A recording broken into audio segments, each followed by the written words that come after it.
What if the human mind didn't begin with language at all? What if the first spark of awareness that connected us wasn't spoken, but carved, marked and traced in silence, etched not into air, but into stone? Before the first word was ever uttered, before one human called to another across the fire, something deeper had already begun. A field was forming, not inside any single person, but between them. It wasn't just consciousness, it was collective consciousness, and its birth left a trail. Picture a group gathered around a bone or a flat stone. On it, a series of notches, regular, deliberate, repeating. No one explains what they mean. They don't need to. The pattern resonates. It mirrors something already known, the rhythm of the moon, the passing of seasons, the cycle of days since a hunt. That carved line is not a message. It's a memory made visible. It draws out an experience that lives in many minds at once, and in doing so binds them together. A mother sees it and remembers. A child sees it and learns. The mark, the memory, and the shared space where it exists form a closed circuit. None of them complete on their own, but together they generate something more. This was the first great threshold, the moment humans began living inside shared memory, not as something passed down through language, but as something physically embedded in the world around them. Wherever these early marks appeared, on bones, walls, the bodies of the dead, they created a kind of map, not of land, but of meaning. These were the first signs of a collective mind. But something else began to emerge. Once a mark could carry memory, it could also be repeated, and repetition gives birth to rhythm. Across the landscape, humans didn't just leave traces. They began to construct structures, concentric circles, spirals, lattices, mirrored pairs. They carved these forms into walls, arranged them in stones, painted them onto skin. These weren't decorations, they were reinforcements. Every return to the same pattern deepened its resonance. Every gesture repeated in the same place at the same time became a ritual.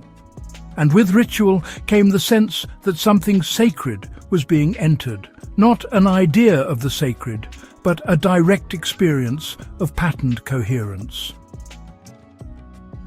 When people returned to those places, to trace a spiral, to stand within aligned stones, they weren't just visiting a site. They were, in fact, re-entering the field, a memory made spatial, a truth made repeatable. The ritual wasn't an action, it was a way of remembering together. And in this remembering, a new kind of identity formed, not personal, not tribal, but relational. To belong wasn't to speak the same language. It was to return to the same place and know what to do there. But the field wasn't static. As the forms evolved, so did what they could contain. The simple marks became complex. Images emerged, not of things seen exactly, but of things felt. Beasts that blended with other beasts. Human forms with elongated limbs. Hunts unfolding across cave walls like living narratives. These weren't mere illustrations.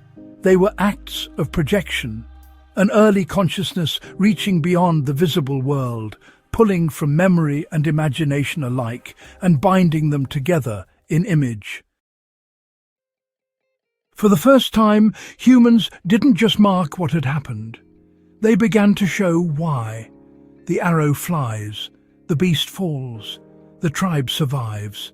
Cause and effect, action and consequence, life and death, played out in silence but burning with meaning. These were the first myths, told not in words, but in pigment. They gave shape to a sense that had only just begun to flicker. I am part of something larger. What I do matters, not just now, but for what comes after me. The group saw itself reflected in these images. They remembered not just what happened, but why it happened. They began to sense the passage of time not as decay, but as continuity. This was no longer just survival. It was participation in something unfolding, something shared, something storied.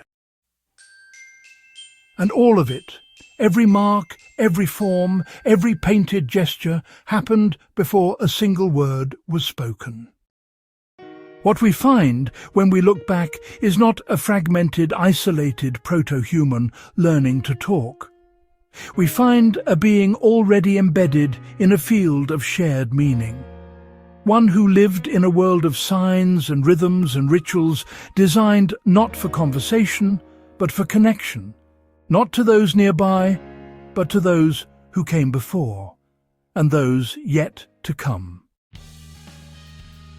This was the birth of collective awareness, not mediated by speech, not limited by presence, a consciousness shared through resonance, through return, through the silent agreement that these marks, these places, these forms, they mean something. And in that shared knowing, humans did more than survive. They became keepers of continuity. The age of the voice would come later, and with it something would change. Because speech, unlike the mark, fades the moment it's made. It binds meaning to presence. And with it comes a new boundary between those who hear and those who do not, between those within the circle and those outside of it. But before that boundary ever existed, the human soul learned something older and perhaps more enduring, that to mark is to remember, and to remember together is to become. What if the moment we first spoke, the moment we found a voice and gave our thoughts sound, was not the dawn of unity, but the fracture point that split a seamless field of awareness into fragments? What if language, for all its brilliance, was not a final awakening, but a narrowing? A shift that brought humans closer together in space, but further apart across time. Because before speech, meaning was never fleeting. It was embedded, a line carved into bone, a stone aligned to a solstice, a spiral etched into cave wall. These were not passing expressions. They were acts of anchoring. They held presence for the absent. They endured long after their makers vanished. Meaning wasn't negotiated, it was inhabited. Shared memory wasn't a conversation, it was the space itself. In that world, there were no speakers and listeners. There were only participants in a resonance that outlasted them. But then something changed. Language entered, not quietly, but as a rupture, a non-linear shift that did not evolve smoothly out of the old structures, but reoriented them entirely. Where once memory was externalized and timeless, speech drew it inward and made it immediate. Meaning began to travel not through stone and sight, but through air and breath. It was no longer carved, it was said, and once said, it vanished. This was not simply an improvement in communication. It was a total transformation of how humans related. Because the moment meaning became ephemeral, presence became a requirement. Only those near enough to hear could share in it. Only those capable of speaking could shape it, and only those who participated could belong.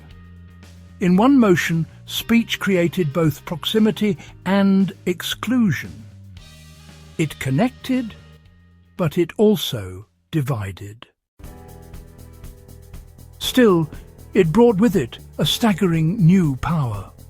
For the first time, humans could communicate not just memories, but thoughts, desires, emotions, intentions, warnings, plans. Language allowed one person's inner world to be broadcast and mirrored in another's mind. No longer bound to slow, symbolic repetition, consciousness could now move across minds in real time. This opened the door to cooperation on a scale never seen before. Tasks could be delegated, roles defined, disagreements resolved. People began to act not merely in parallel, but in concert. It was the beginning of social coordination. Not instinctual, not ritualized, but flexible, capable of responding to context, improvising, learning. And out of this coordination, a new kind of self emerged, the social self.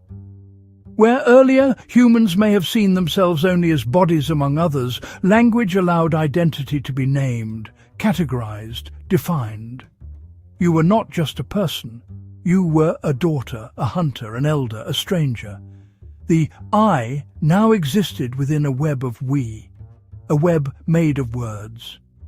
Speech gave humans the ability to map relationships and reinforce them through ritualized interaction. It created roles, and roles created expectation, memory, responsibility. Social identity was born, but it was not merely a description of who you were. It was a prescription of what you meant. It bound you not just to action, but to meaning within a group. The tribe wasn't just people living together. It became a symbolic unit, carried in story, reinforced in speech, defined by shared narratives. Oral traditions arose, not just recounting the past, but structuring the present. Myths didn't just explain, they organized, and with that, culture emerged. But even as speech built this intricate fabric of collective identity, it imposed a boundary on how far that fabric could stretch. Because the power of language is always limited by presence, by the act of being heard. A story told to a child binds a generation, but only for as long as it is remembered. A promise made in words lives only as long as someone recalls it. There is no permanence in sound. And so while the spoken group became stronger, it also became narrower. What language made possible was inclusion, but only among those who could understand, respond, and reciprocate. And those who could not, those too young, too distant, too departed, fell outside the circle. The dead were honored in word, but without enduring symbols, their meaning slowly faded. The unborn were hoped for, but remained conceptually unreachable. Speech bound humans together more tightly than ever, but only in the now. The field of connection collapsed into the moment. Unity became conditional.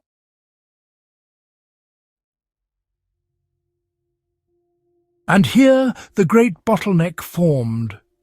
Not because people lost the ability to imagine the past or anticipate the future, but because something deeper had fractured. Language had opened the door to abstraction, to memory, to planning, but it had also splintered the unified field of shared identity that earlier symbolic systems had sustained without speech. Where once meaning was embodied and inhabited across generations, it now became negotiated, translated, differentiated. Each group formed its own sounds, its own syntax, its own frames of reference. Dialect split, vocabulary diverged, worlds of experience became ever more localized. And soon, to speak a different language wasn't just to sound different, it was to think differently, to see differently. The seamless resonance of early collective awareness gave way to a landscape of fragmentation. Not because humans lost connection, but because they could now create too many kinds.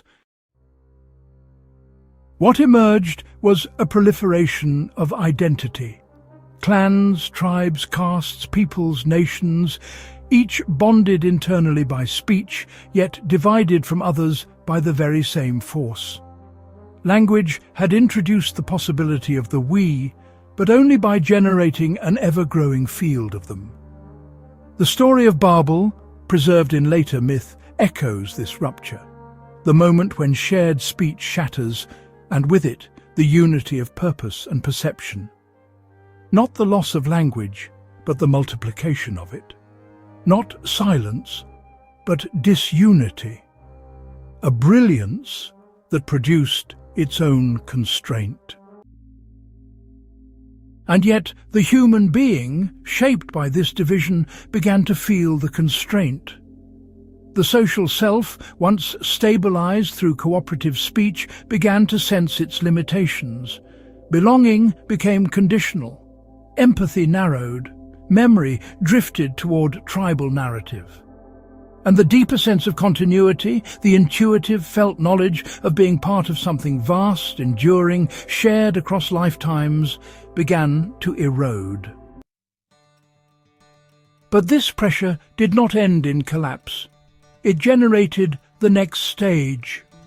For under the surface of speech and structure, a deeper instinct remained. The drive for unity, not as uniformity, but as coherence. There was a yearning not just to belong to a group, but to recognize oneself in others intuitively, beneath the words.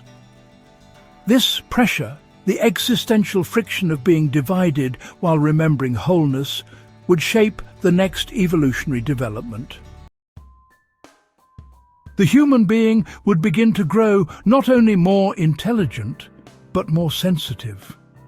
A new layer of awareness would emerge, one not reducible to speech or story. Something embodied, something subtle, something that could feel the field between people even when no words were spoken. Not telepathy, not mysticism, but biology itself reorganizing to accommodate the need for deeper resonance. What language had divided, nature would begin to rebind, not by returning to the past, but by laying the groundwork for a new kind of connection. One rooted not in sound, but in signal, not in narrative, but in fielded intuition. The next stage would not erase speech, but would transcend its constraints. And from that, the possibility of a renewed collective consciousness, one built not from the outside in, but from the inside out, would begin to form. What if the need for deeper connection didn't just drive spiritual seeking or cultural invention, but left a lasting imprint on the very structure of our biology? What if the pressure created by the fragmentation of shared meaning, the subtle isolation introduced by speech, did not remain confined to language or myth, but began to shape the body itself? Because once language fragmented the collective field, something new was required. Humans had achieved coordination. They had formed tribes, roles, and shared stories. But those stories were still spoken, conditional, ephemeral. The soul remained bounded by participation, by the present moment and the living group. And yet the memory of wholeness did not vanish. It persisted, not as thought, but as tension. A felt absence, a yearning for a kind of resonance that no word could fully restore. And like all tensions in nature, this one pressed toward resolution. But nature does not resolve tensions in abstraction. It does so in form. The next phase of human evolution did not begin in the mind or in myth. It began in the mitochondria. To understand how the human being became capable of soul resonance, of sensing connection across time, space, and silence, we must descend beneath language, beneath culture, beneath even consciousness itself. We must return to life's oldest alliance, the fusion between early cells and the tiny engines that would power them. Mitochondria, ancient symbionts, older than any animal, any plant, older even than multicellular life. These were not merely engines of metabolism. They were organizers of coherence. In a world of chaos, they established rhythm.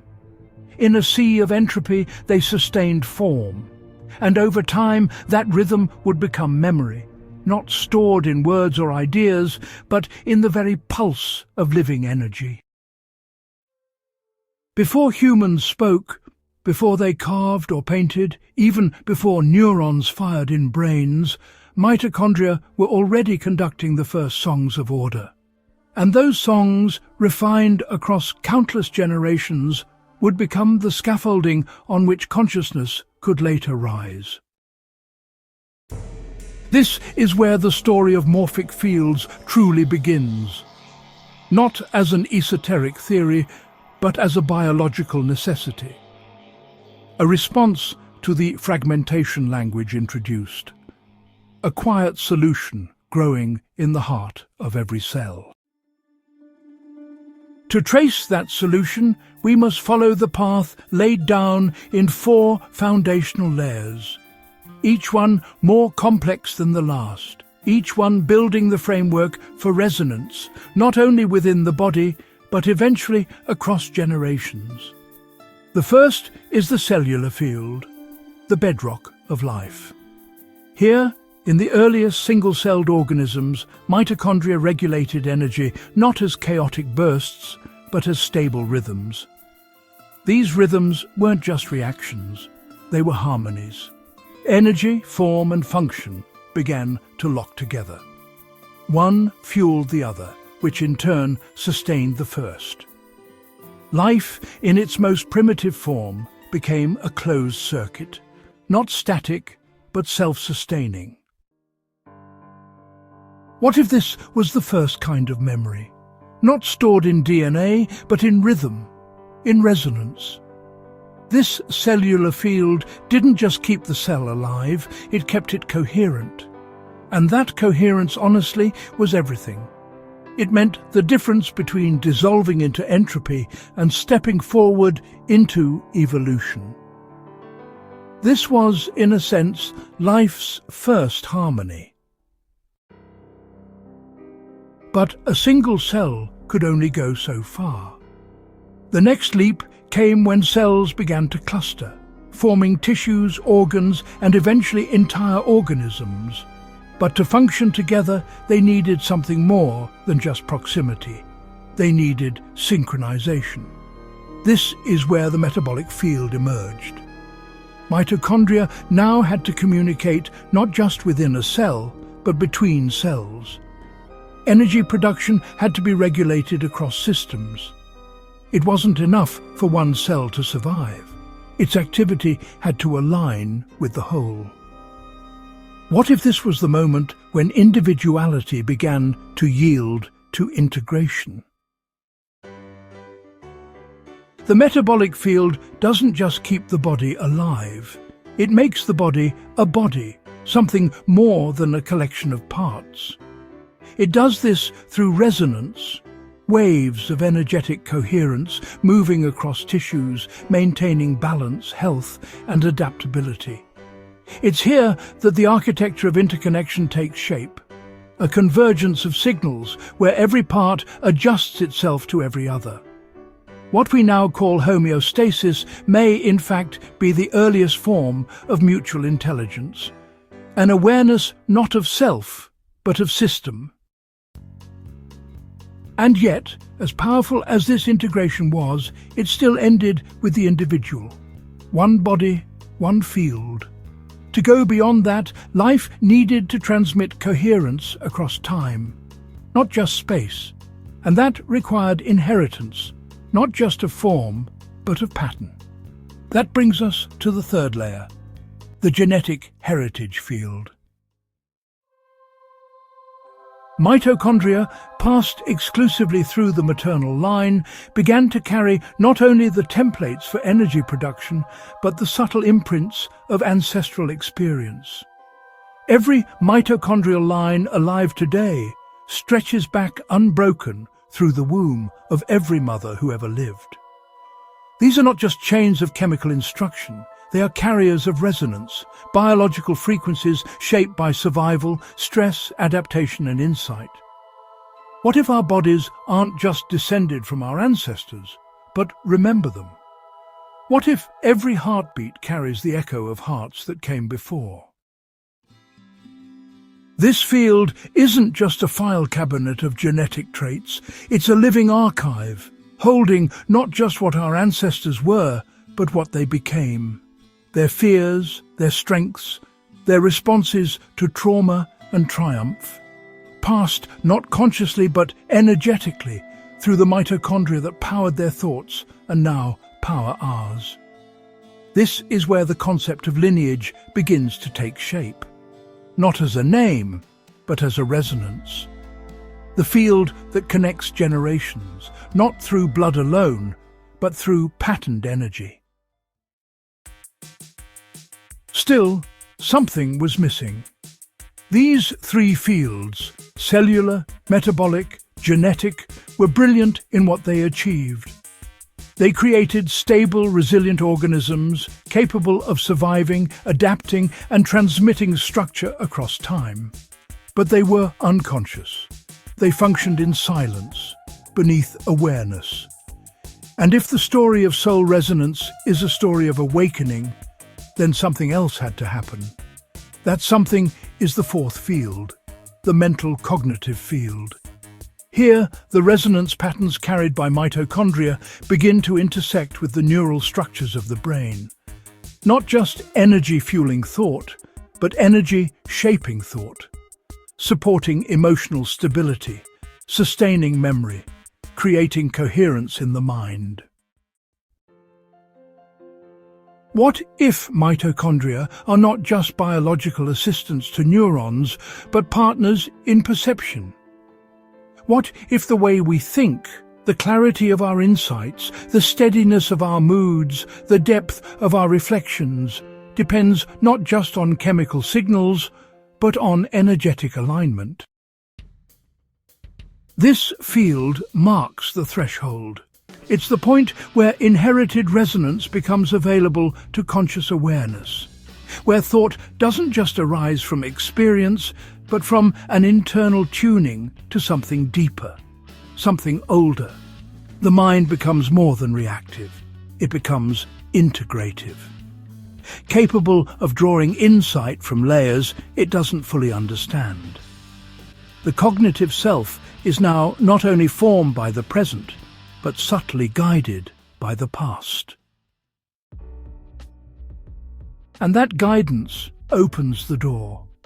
Because only when these four fields are in place, harmonized, integrated, inherited, and consciously accessible, can a new kind of field emerge. One that links the individual not only to the living, but to the unborn. A field not of survival or function or memory, but of meaning, of continuity, of care. That field is soul resonance. And the first to sense it wasn't a prophet or a philosopher. It was a woman, alone perhaps, quiet, aware of the life growing within her, aware that something was changing, not just in her body, but in her awareness. That woman was Eve. And in the moment she recognized the future as something she was already connected to, the story of consciousness turned a corner it would never return from.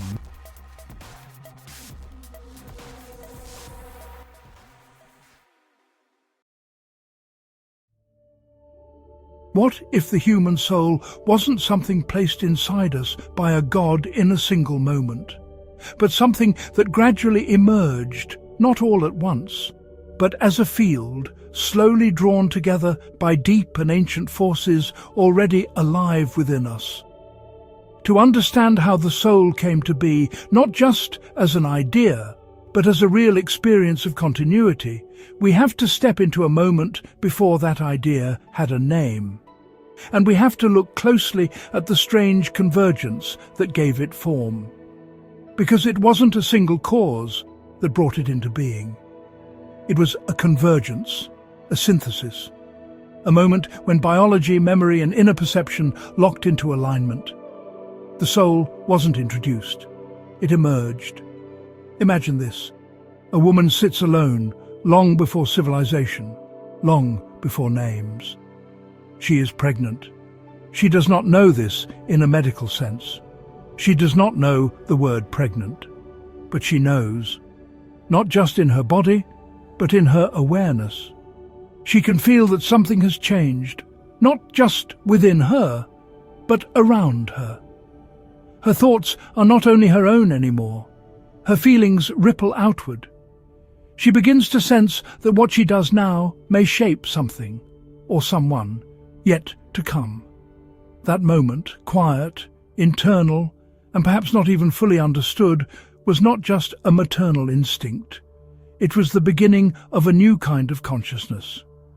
One in which the self becomes aware not only of others, but of others who are not yet here.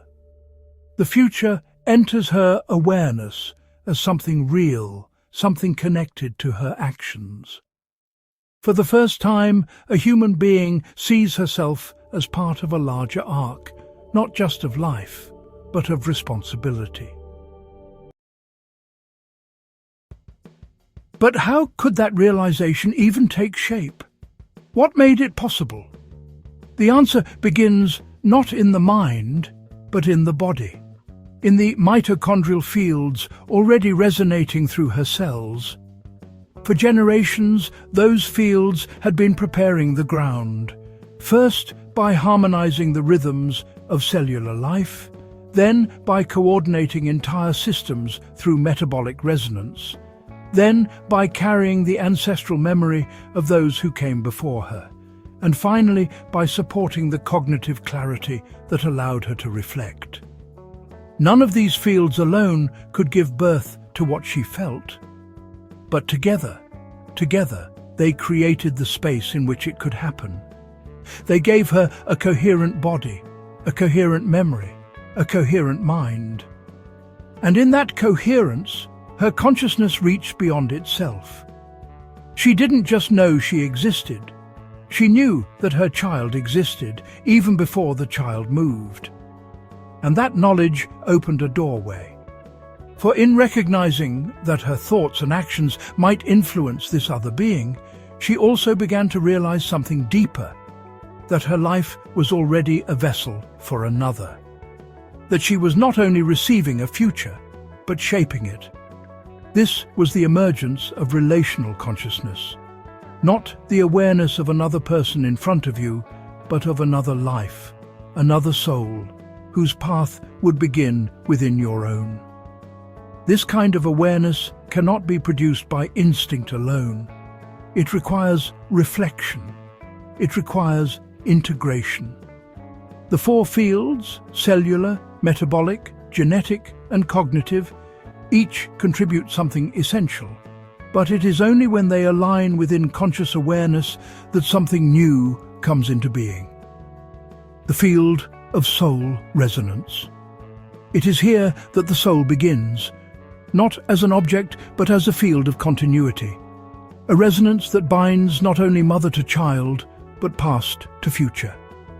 She senses it in the child growing within her. But the child is not the limit. The child is only the first thread. What she feels is not only love, it is legacy. Her awareness now stretches in both directions. She feels the ancestors behind her, living in her bones, in her breath. And she feels the unborn ahead of her, waiting to enter through her. And in the space between, she finds herself not alone, but woven into a tapestry far larger than herself. This realization is not merely emotional, it is structural. A field stabilizes. A new triad takes shape, not in abstraction, but in reality. The energetic inheritance carried by her cells combines with the reflective awareness of her mind. And out of this convergence, the soul resonance field comes into being. It is not a metaphor. It is a condition, a stabilized relationship between deep energy, ancestral pattern, and conscious reflection.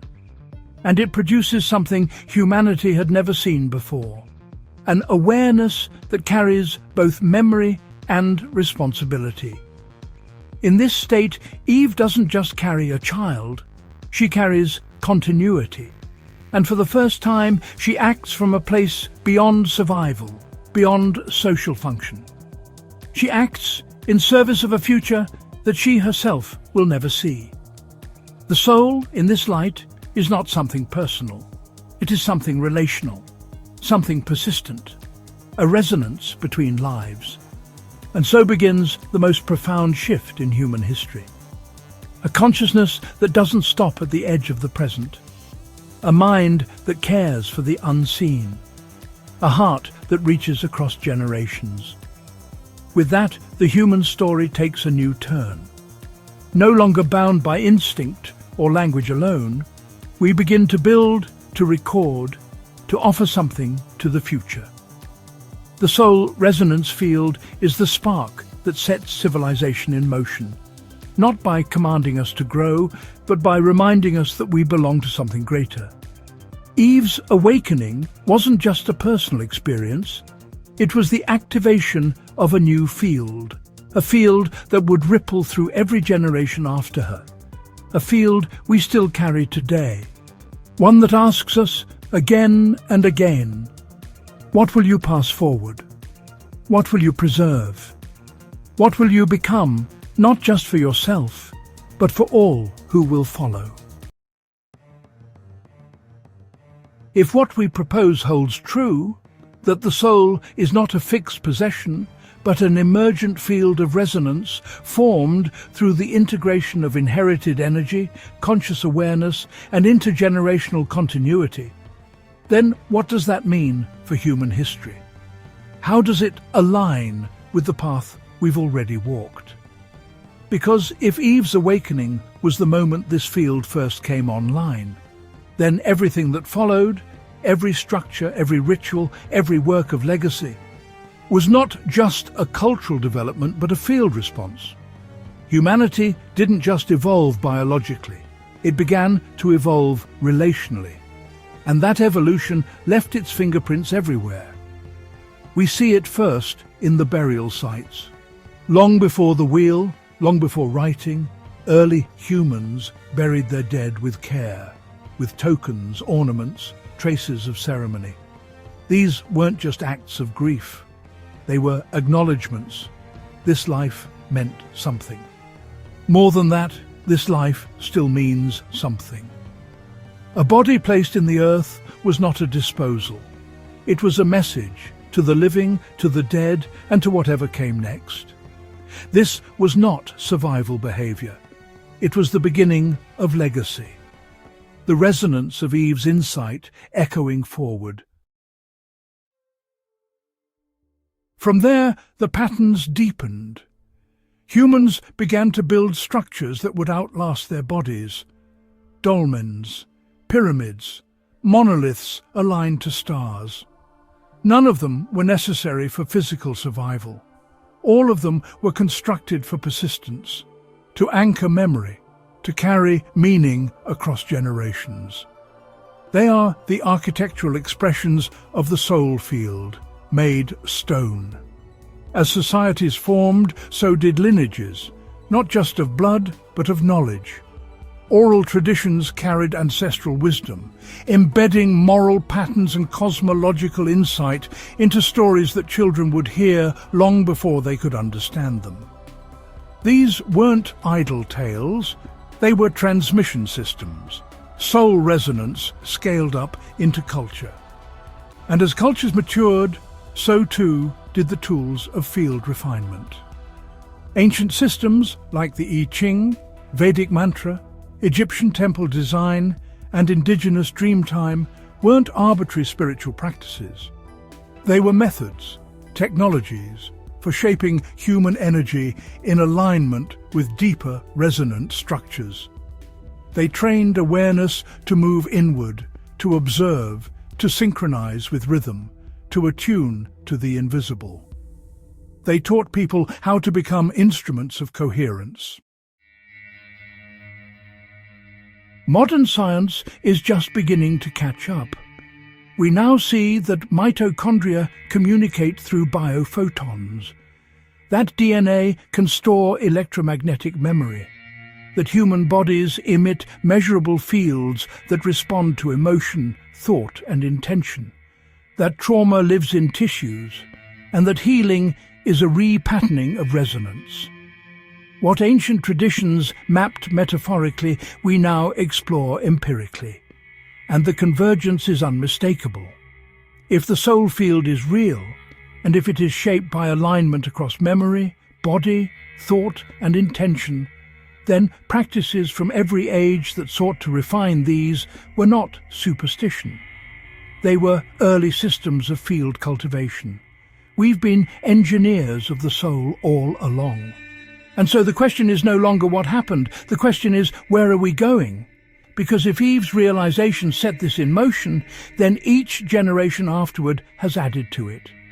The field isn't static. It is cumulative. It remembers. Every act of love, every choice made for a child not yet born, every work of beauty intended to endure, they all strengthen the resonance. They expand the coherence of the whole. And that brings us to the final movement of this long arc, the merging of individual and collective resonance. As more human beings awaken to the truth that they are part of an unbroken chain, each life carrying not just genes but meaning, something begins to happen. The soul fields start to overlap, not in loss but in harmony. Each person remains distinct, but they no longer resonate in isolation. They begin to resonate together. This is the threshold of collective coherence. And that coherence does something extraordinary. It gives rise to a new kind of awareness, one that is not just personal, not just ancestral, but planetary, even cosmic. This is the great coalescence, the moment when individual soul and collective field come into alignment, not by erasing difference, but by harmonizing it. Each person's uniqueness becomes a contribution to a greater pattern, not a threat to it. The divine doesn't dissolve the self, it completes it. This is the logic of integration. The field is not waiting to absorb us. It is waiting to include us, fully, freely as we are. But it can only do so when we choose to resonate with it consciously. When we act not from fear, but from continuity. Not from survival, but from soul.